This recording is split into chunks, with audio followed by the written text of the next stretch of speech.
થઈ રહ્યો છે હવે આને લઈને જ મોટા સમાચાર સામે આવી રહ્યા છે। બ્રેકિંગ ન્યૂઝ આપ આપની ટીવી સ્ક્રીન પર હવે જોઈ શકશો। આર્મી ચીફને મળ્યો વિશેષ અધિકાર। આ પ્રકારના જે સમાચાર છે, ટેરિટોરિયલ આર્મીને બોલાવવાનો અધિકાર આર્મી ચીફને આપવામાં આવ્યો છે। નિયમિત સેનાની મદદ માટે બોલાવી શકે છે ટેરિટોરિયલ, અને હવે આ વિશેષ અધિકાર છે તે આર્મી ચીફને મળ્યો છે। આ મોટા સમાચાર છે।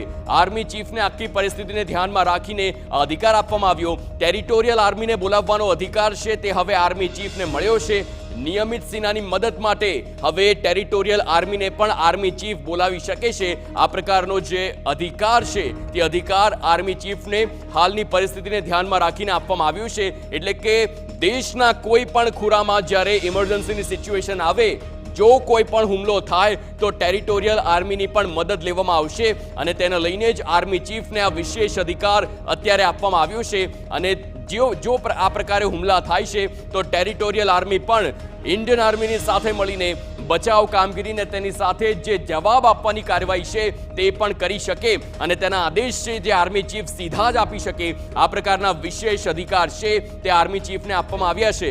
ટેરિટોરિયલ આર્મી જે ખૂબ જ અગત્યનો ભાગ માનવામાં આવે છે, અને આ ટેરિટોરિયલ આર્મીને આદેશ આપવા માટે અત્યાર સુધી જે સેનાના ચીફ છે તેમની પાસે અધિકાર નહોતા, પરંતુ હવે વિશેષ અધિકાર આપવામાં આવ્યા છે, અને આ અધિકાર અંતર્ગત તે સીધા જ આદેશ આપીને ટેરિટોરિયલ આર્મીને કાર્યરત થવા માટે આદેશ આપી શકે છે। તે પ્રકારની હાલ જે ઘટના છે, મહત્વની વાત છે, ગઈકાલથી જ પાકિસ્તાને ભારતના અલગ અલગ 15 જેટલા શહેરો અને તમામ શહેરોમાં હુમલા કર્યા હતા, અને આ હુમલા બાદની કાર્યવાહી માટે સંપૂર્ણપણે ભારતીય સેના સજ્જ છે, અને તેનો જ આ પુરાવો